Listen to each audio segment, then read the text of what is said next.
بسم اللہ الرحمن الرحیم۔ ناظرین اکرام، تفسیر قرآن کا سلسلہ جاری ہے۔ آج سورہ جن کی آیت نمبر 4 اور 5 پر ہمارا کلام ہوگا۔ اس سے پہلے 3 آیات ہم سابقہ دروس میں سماعت کر چکے ہیں۔ پچھلی آیت کے اندر ہمیں یہ معلوم ہوا کہ جنات کی ایک جماعت جو کہ نصیبین سے تعلق رکھتی تھی، رسول کریم صلی اللہ علیہ وسلم کی فجر کی نماز میں ہونے والی قراءت کو سن کر وہ ایمان لے کر آئی۔ ایمان لانے کے بعد انہوں نے اپنے تاثرات کا اظہار کیا، جسے قرآن کریم فرقان حمید میں مختلف آیات میں سورہ جن کے اندر بیان کیا گیا۔ اس میں آیت نمبر 4 میں ارشاد باری تعالیٰ ہے وَأَنَّهُ كَانَ يَقُولُ سَفِيهُنَا عَلَى اللَّهِ شَطَطًا، اور یہ کہ ہم میں سے بیوقوف اللہ پر بڑھ کر بات کہتا تھا۔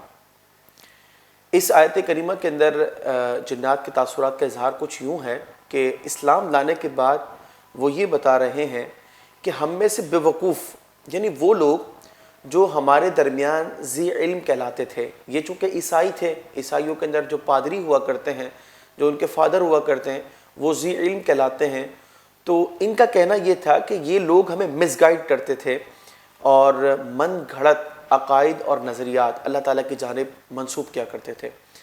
اور ان کی بیوقوفی یہ تھی، یہ جو لفظ بیوقوف صفی ہونا، ہم میں سے بیوقوفی ان کی یہ تھی کہ یہ خود تو گمراہ ہوئے، ساتھ میں ہمیں بھی انہوں نے گمراہ کیا۔ جن باتوں کو وہ اللہ تعالیٰ کی طرف منسوب کر رہے تھے وہ بہت بڑی باتیں تھیں۔ بعض نے جو ہے وہ اولاد کو ثابت کرنے کی کوشش کی، بعض نے اللہ تعالیٰ کی زوجہ کا غلط نظریہ رکھا۔ یہ سارے کے سارے ان کے من گھڑت عقائد تھے جو انہوں نے اختیار کیے، اور اس کو یوں بیان کیا گیا کہ علی اللہ شططا، اللہ تعالیٰ پر انہوں نے بہت بڑھ کر بات کی۔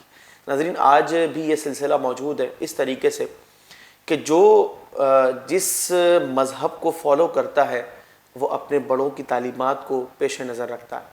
اور یاد رکھیے کہ قرآن کریم فرقان حمید نے حقیقت حال جب واضح کر دی، انہیں یہ معلوم ہو گیا کہ حق تو یہ ہے کہ وہ ذات جس کا یہ نظام ہے اس کا کوئی شریک نہیں، اور یہ جو لوگ بتا رہے ہیں کہ کسی نے بتوں کو ثابت کیا تو کسی نے اللہ تعالیٰ کی فیملی کو ثابت کرنے کی کوشش کی، کسی نے چاند کو خدا بتایا تو کوئی ستاروں کو پوچھتا رہا، کسی نے سورج کی پرستش کی تو کوئی آگ کو خدا ماننے لگا۔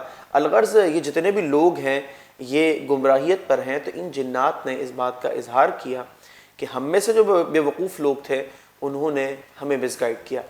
آیت نمبر 5 میں ارشاد باری تعالیٰ ہے وَأَنَّا ظَنَنَّا أَن لَّن تَقُولَ الْإِنسُ وَالْجِنُّ عَلَى اللَّهِ كَذِبًا، اور یہ کہ ہمارا خیال تھا کہ انسان اور جنات اللہ پر ہرگز جھوٹ نہیں باندھیں گے۔ یعنی انہوں نے ان معنوں کے اندر اپنی غلطی کا اعتراف کیا کہ ہم ایک اعتماد میں تھے، ہم نے یہ یقین کیا کہ انسان ہو یا جنات کوئی بھی اللہ تعالیٰ پر جھوٹ نہیں باندھ سکتا، یہ پاسبل ہی نہیں ہے۔ لیکن اس اعتماد کے اندر یہ دھوکہ کھا گئے، جس کا یہ بیان کر رہے ہیں کہ ہمارا خیال تو یہ تھا کہ ایسا ہو ہی نہیں سکتا، یہ پاسبل ہی نہیں ہے۔ جس طرح آج بھی جو دیگر کفار ہیں جو اپنے اکابرین کو، اپنے ذی علم لوگوں کو فالو کرتے ہیں، یقیناً ان کا بھی یہی نظریہ ہے کہ ایسا ہو ہی نہیں سکتا کہ ہمیں مس گائیڈ کیا جا رہا ہو۔